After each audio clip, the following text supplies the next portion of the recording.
السلام عليكم. لا تنسوا الاعجاب بالفيديو والاشتراك في القناة تشجيعا لنا لنستمر بنشر المزيد ان شاء الله. السلام عليكم خوتي خواتاتي، كي دايرين؟ لاباس عليكم؟ صحتكم لاباس؟ رمضان كريم، الله يدخلوا علينا بالصحه والسلامه وبالهنا وبالرزق ان شاء الله. باش ما تمنيتو خواتاتي خوتي، المهم انا غنوجد معكم سلو اليوم. كاينه زرعه الكتان، ها هي زرعه الكتان، المهم نقيتها وقليتها. كاين النافع البلدي، كاين النافع البلدي ها هو. كاين كيلو ربع ديال اللوز، كاين رابعه ديال الإيلان.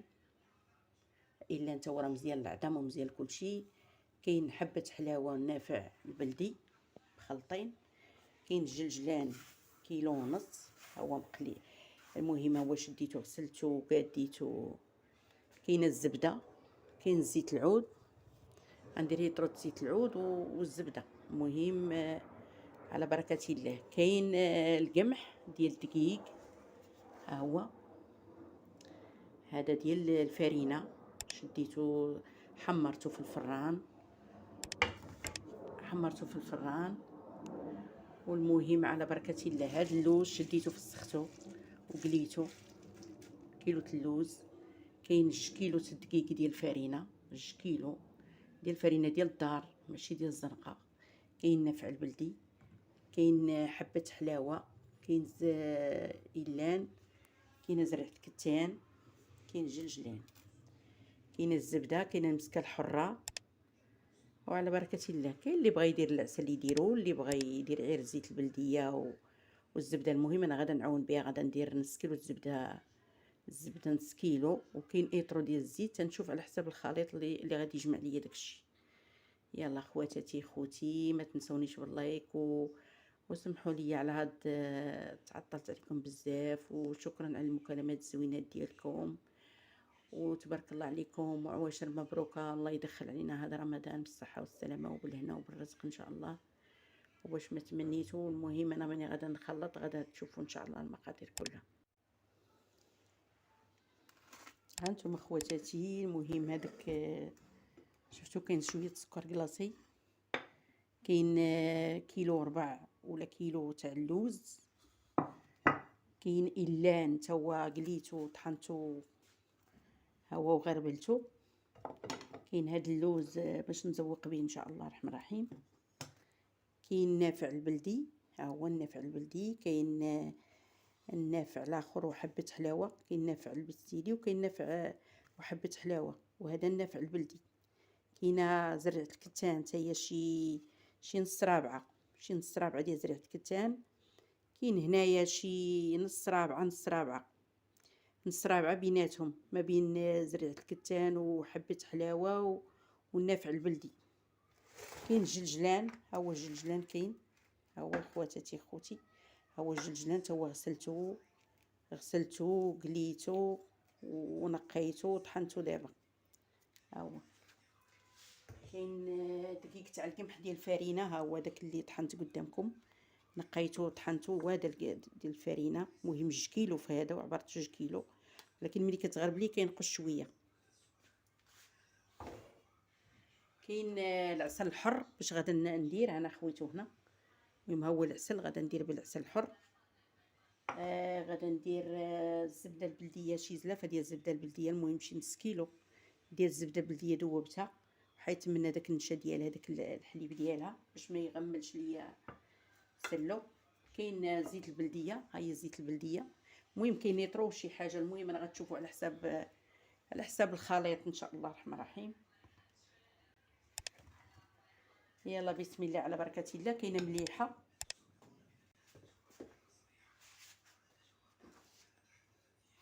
انا كنديرو في هذا الاناء الكبير، ها هو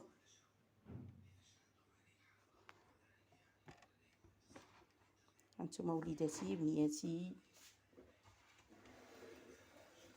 هما 2 كيلو ديال الدقيق هي الاولى، بلاتي حيت غسلته خصني نمسحو.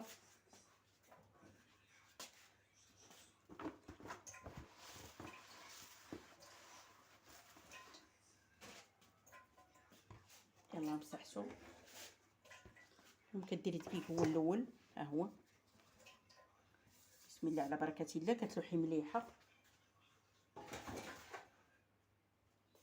كاين هذه زرعه الكتان هي قليتها وطحنتها. كاين نافع، كاين حبه حلاوه والنافع.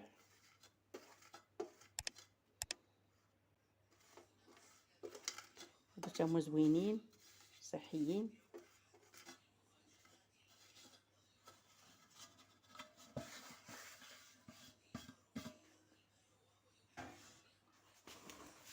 كاين إيلان، ها هو إيلان تا هو مقلي ومطحون ومقاد. كاين الجلجلان، ها هو الجلجلان.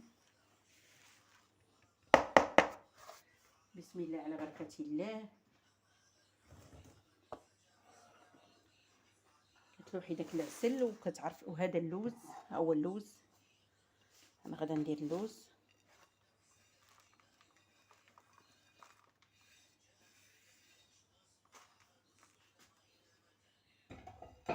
كيتخلط هادشي مزيان، كتخلطي العناصر كلهم مزيان. ديري شويه السكر كلاصي، ديري شي نص رابعه بحال هكاك على حساب نتوما الحلاوه اللي تبغيو. كاين داك العسل الحر زوين باش كتنسمي.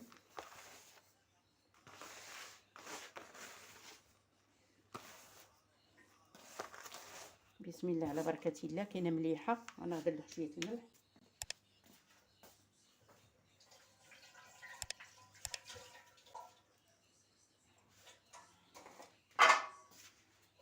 هي مليحه بسم الله.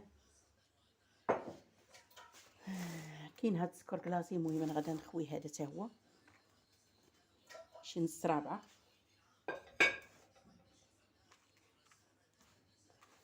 كيتخلط بحال هكا مزيان.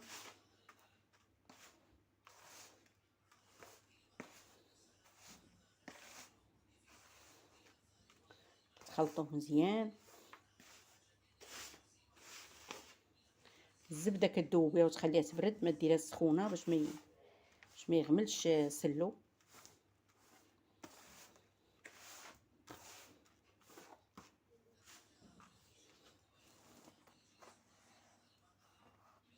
ها هي الزبده دايبه، ها هي.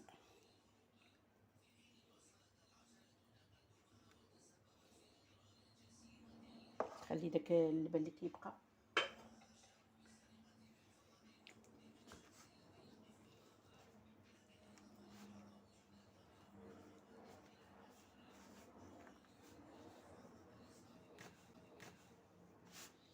المهم هادشي اللي كاين غادي نخلطوه مزيان. كيتخلط بالزيت البلديه. المهم درت زلافه ديال الزبده. كدوبي الزبده تخليها تبرد. هانتوما بنياتي وليداتي.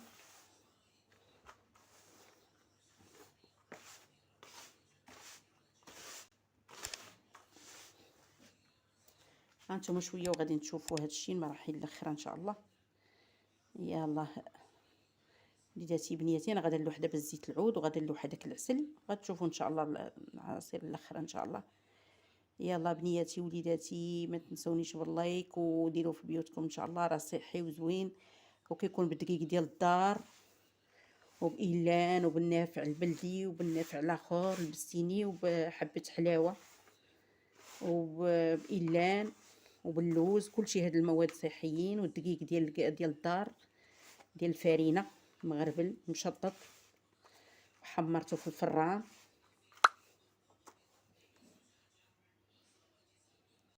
هانتوما خواتاتي انا درت فيه هاد الزيت البلديه. كتشوفوا نتوما على حسب الاختيار اللي غتشوفوا. عينيكم معاكم.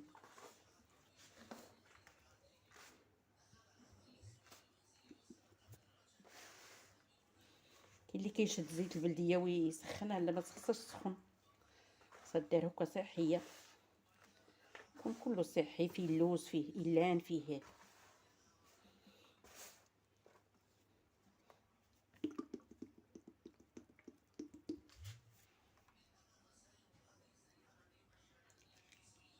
المهم هاي طرو درتو دابا، يطرو ديال الزيت البلديه.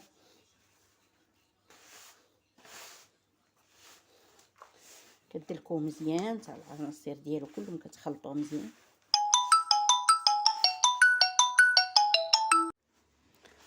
هانتي خواتاتي خوتي، المهم انا زدت يطرو ديال زيت العود، دلافه ديال الزبده.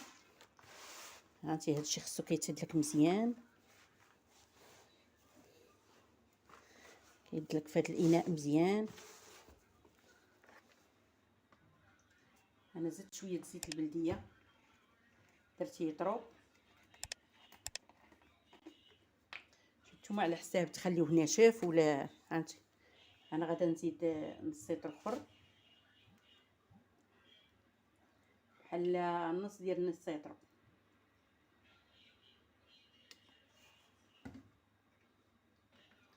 راه نتوما شفتوا العسل درتو، راه العسل الحر اللي درت ديال الزعتر.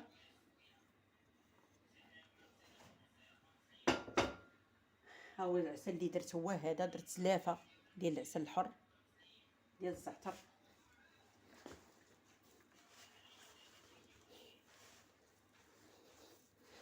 نص رابعه ديال سميتها ديال السكر كلاصي، وانتم كتشوفوا على حساب الاختيار اللي بغيتو نتوما الحلاوه.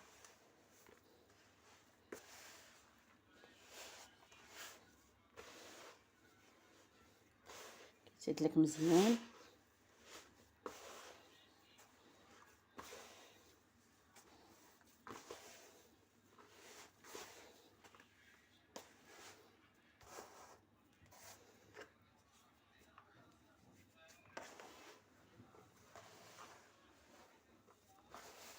تدلك مزيان باش هادوك العناصر كلهم تخلطوا.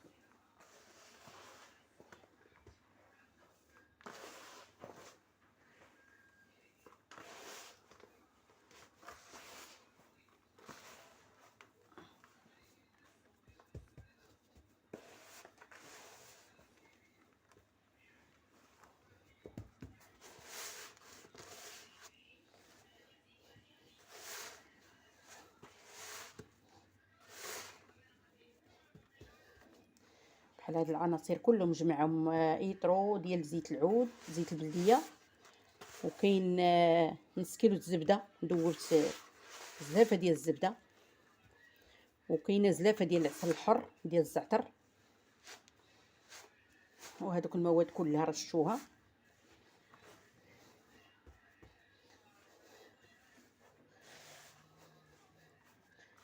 نتوما على حساب الاختيار. المهم هنا وجدتو ليها، خليو يلا غدا نصاوبوا في الطبسيل ان شاء الله، وغتشوفوا شوفوا المراحل ان شاء الله. يلا بنياتي وليداتي، كنتمنىكم ديروه في بيوتكم ان شاء الله، يكون صحي، يكون تقليدي. هذا هو اللي كنا كيديروا والدينا ويديروا جدودنا، هو هذا. ها نتوما كيفاش جا. ها نتوما خواتاتي خوتي، المهم هو النهائي، التزويق الاخر ان شاء الله. ها نتوما اللي داير منه هذيك الكميه كلها، تبارك الله، جوج طباصل. المهم انا عوريتكم هاد البريستيج صوبته بحال هكا، وعاد باش غادا نديرو في السطان ان شاء الله الرحمن الرحيم. وديروا ان شاء الله، نتمنىكم ديروا في بيوتكم بنياتي وليداتي خواتاتي. الله يحفظكم ليا، والله يحيد عنا هذا الوباء، والله يجعل ربي ينصرنا وينصر سيدنا ان شاء الله. والله يجعل ربي كل الامن والامان يا ربي، والله يشافي كل مريض، والله يعطي كل محتاج يا ربي. يلا السلام عليكم، ونتمنىو ديروه في بيوتكم ان شاء الله. هذا هو القياس اللي عطاني تبارك الله. هو عطاني جوج طباصل كبار، جا صحي، فيه العسل الحر، فيه الزبده ديال هذيك الزبده الروميه، فيه ماشي ديال الباطاط، ديال العبار، هذيك اللي كتكون زوينه في مذاقها زوين، كتذوبيها وكتحيدي من هذيك الفراره ديالها. كاين السكر كلاصي، كاين إيلان، كاين نافع البلدي، كاين البستيني، كاين شويه مسكه الحره، راه درتها مع السكر حتى هي دكيتها ودرتها. يلا بنياتي وليداتي تديروا في بيوتكم ان شاء الله. السلام عليكم ورحمة الله تعالى وبركاته. مشاهدي الكرام، تحية طيبة لكم جميعا أينما كنتم، مع مائدة رمضان دائما ومع وجبة السحور. ووجبة السحور هي وجبة خفيفة، وجبة بسيطة، ويجب أن لا يكثر الناس الأكل في هذه الوجبة، وأن لا يخلطوا الأكل كذلك، لا يتناولوا 5 و6 أطباق متنوعة يعني من الأكل في هذه الوجبة، لأن مع الأسف الشديد هناك من يتزود بالأكل للنهار، هناك من يتزود بالأكل في وجبة السحور ويملأ المعدة عن آخرها يعني خوفا من الجوع يعني أثناء النهار، وهذا سلوك خاطئ. فوجبة السحور يجب أن تكون بأشياء بسيطة لكنها قوية، وممكن أن تكون كذلك أغذية ذكية. بالنسبة للذين لديهم أمراض مزمنة فممكن أن يتناولوا بعض الأشياء في وجبة السحور تكون نافعة لهم وتساعدهم كذلك على هذه الأمراض. فتكلمنا في الحلقة السابقة عن بعض الأشياء التي ممكن أن يتناولها الناس يعني في وجبة السحور، وفي هذه الحلقة نتكلم عن وجبة أو خليط سلو. خليط سلو في المغرب نسمي هكذا، ونحن نتكلم عن المكونات الغذائية وأهميتها وعن الأسس. هذا ليس برنامج طبخ، وهذا الخليط ممكن أن يهيئه الناس في كل البلدان لأننا نتكلم عن المكونات الغذائية. فهذا الخليط أو وجبة سلو أو خليط سلو في المغرب نسمي هكذا، هو يهيأ من اللوز، فيه لوز مطحون، وفيه كذلك ليس مفروم، لوز مطحون، ثم كذلك السمسم، هذا الزنجلان، كمية كبيرة من السمسم، وفيه كذلك طحين أو دقيق القمح، دقيق القمح يحمص، ثم هذه الأشياء تخلط تمزج مع بعضها. هذه المكونات الأساسية، فعلى حسب معرفة النساء وحسب ما لديهن، فكثير من النساء يعني تضيف بعض أشياء أخرى من التوابل، هناك جوزة الطيب من أشياء، وقد يعني يخلطه الناس، قد يعجن يعني بزبدة أو قد يعجن بزيت، يستعمل في عسل، يحلى بالعسل أو بالسكر.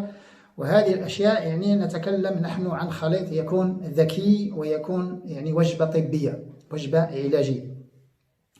سلو ممكن أن يتصحر به الناس لوحده مع ماء أو مع شاي أو مع عصير، أشياء بسيطة هكذا، لكنه كافي، لأنه كافي في وجبة السحور، هو كافي جدا. مع الأسف في المغرب نجده في موائد الإفطار، لكنه عليه مائدة الإفطار فيها أشياء أخرى، فهو يجب أن لا يكون في مائدة الإفطار، يجب أن لا يكون في مائدة الإفطار مرتين، أن يتناوله الناس في الليل، مسموح به في الليل مع شاي مع عصير مع ماء، لما لا، ومسموح به في وجبة السحور لوحده، فهو كافي للصيام لأن فيه طاقة وفيه مكونات قوية، فيه لوز. وهذا يعني هذا الخليط ممكن أن يهيأ باللوز والجوز، لما لا، الذين لديهم جوز أن يضيفوا الجوز لأن الجوز فيه مكونات كذلك قوية. والسمسم هذا ممكن أن يضيف الناس بذرة الكتان والحلبة، لما لا، بذور الكتان هذه يعني حبوب الكتان، وكذلك الحلبة، لأن الحلبة مهمة جدا للهضم ومهمة جدا للذين لديهم أمراض مثل الذين لديهم سكري ويصومون. يعني أن يكون هذه المكونات اللوز والسمسم ودقيق القمح. لماذا دقيق القمح؟ لماذا لا يكون دقيق الدخن، هذا الدرع يعني نسميه في المغرب اللان، لماذا لا يكون دقيق الدخن؟ ثم يجب أن يكون معه الزؤان، سيصبح وجبة علاجية، أن يكون لوز وسمسم بذرة الكتان وحلبة، حبوب الكزبرة، وكذلك ينسون وشمرة حبة حلوى والنافع. حبوب الكزبرة مهمة جدا، حبوب الكزبرة مهمة جدا في هذه الخلطة، ومهمة جدا في رمضان لأنها تسوي السكر، تسوي السكر في الدم، هذه حبوب الكزبرة. ولماذا لا يكون في كذلك هذه كروية، ويكون في كذلك الصمغ العربي، الصمغ العربي يضاف إليه صمغ عربي، ويضاف إليه حتى أعشاب طبية، لما لا، الذين لديهم قسط هندي يضاف قسط هندي لكي يستهلكوه مع المادة الغذائية، يضيف شيء من القسط الهندي ويستفيدوا منه. لماذا؟ يعني الصمغ العربي والقسط الهندي كذلك ممكن أن يضاف لهذه الخلطة، تضاف قرفة لهذه الخلطة، لما لا، تضاف زنجبيل، لما لا، يعني يضاف خلنجان، لما لا، وتضاف هذه البذرات، هذه البذرات ممكن أن تضاف لهذا الخليط. ثم الزؤان، يعني هذا الدخن يعني شعير أو قمح يعني حسب ما يحبه الناس، لما لا، لكن يبقى الدخن أقوى من القمح وأحسن. ويبقى كذلك الزؤان يجب أن يكون بكمية معقولة، أن يكون نصف الدقيق الذي يستعمل في هذا الخليط يكون من الزؤان، والنصف الآخر من الدخن أو من القمح أو من شعير أو من هذه أشياء كلها ممكن أن تستعمل، حتى دقيق الشوفان ممكن أن يضاف. لكن الأشياء المهمة التي يجب أن تكون في هذا الخليط لكي يصبح وجبة طبية بامتياز هو لما نضيف له هذه الأشياء التي تكلمت عنها. خروب، دقيق الخروب لا بد منه، حبوب كزبرة، يانسون وشمرة، ثم حلبة، ثم حبوب الكتان، ثم السمسم. طبعا السمسم هو يضاف إليه، تضاف هذه الأشياء يعني ملعقة كبيرة، يعني كمية جيدة تضاف من هذه الأشياء لهذا الخليط.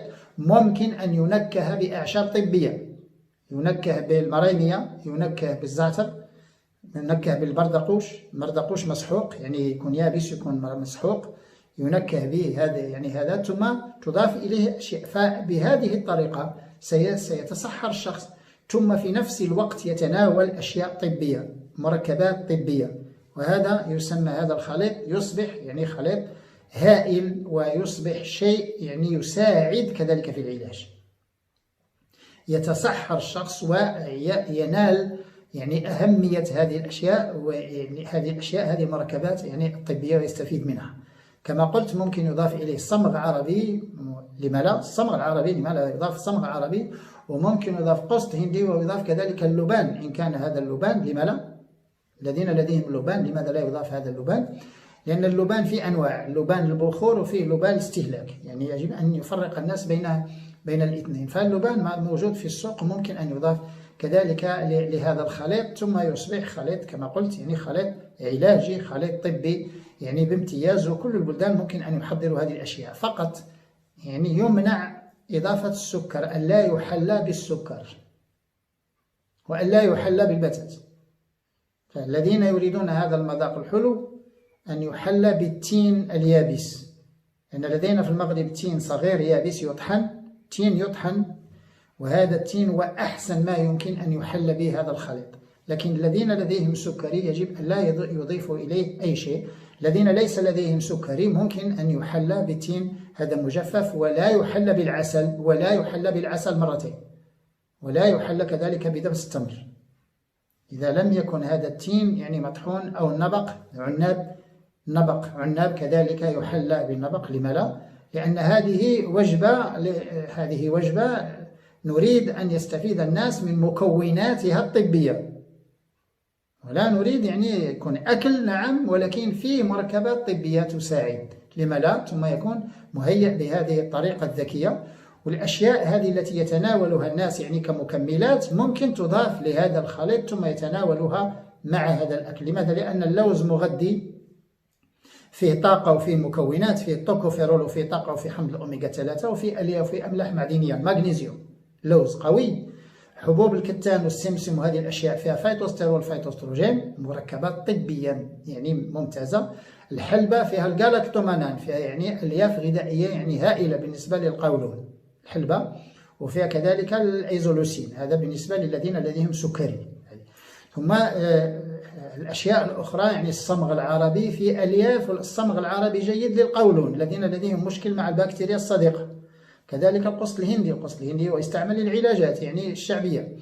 وتضاف إليه الزعتر مطحون، ينكه بزعتر مطحون، يضاف إليه مريمية مطحونة، يضاف إليه إكليل جبل مطحون، يضاف إليه الأشياء هذه الأعشاب عوض أن يستهلكها الناس كشاي. نعم تستهلك كشاي، عوض أن يستهلكوها كخلطات علاجية. لماذا لا تكون مع الأغذية وتصبح هذه الوجبة الغذائية وجبة ذكية ووجبة قوية، وأن يتناول الناس يعني صحن من هذا الخليط في وجبة السحور، ثم يشربوا ماء أو شاي، ثم يعني سيصومون يعني بسلام إن شاء الله.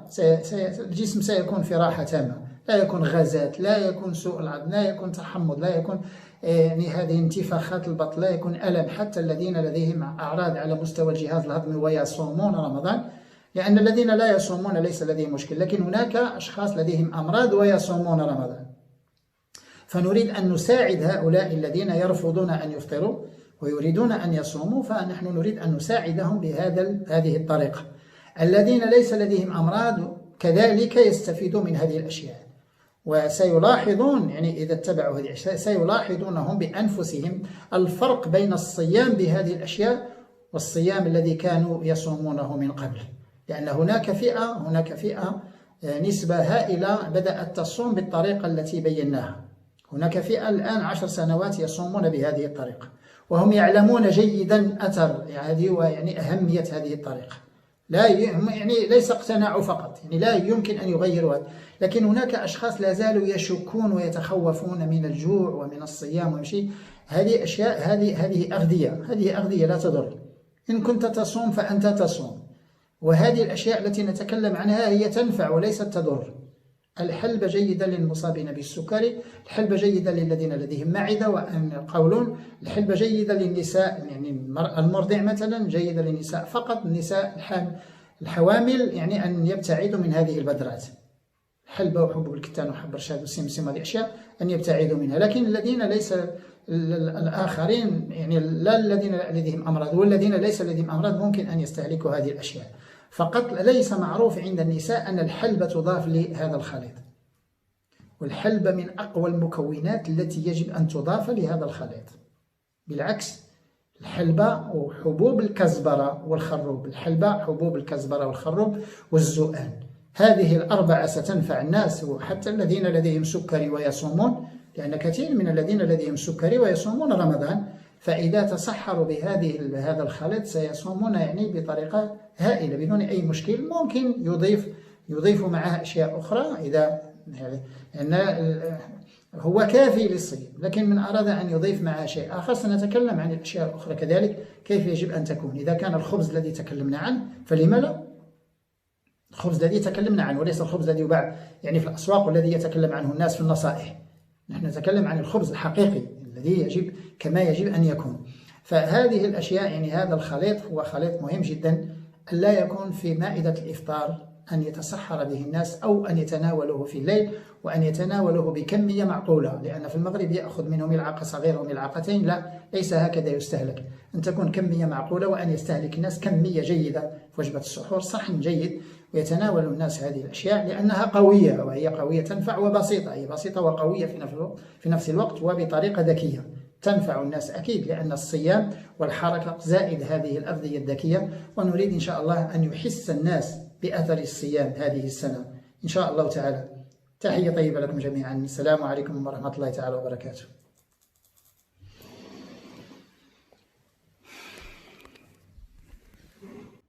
السلام عليكم. لا تنسوا الإعجاب بالفيديو والاشتراك في القناة تشجيعا لنا لنستمر بنشر المزيد إن شاء الله.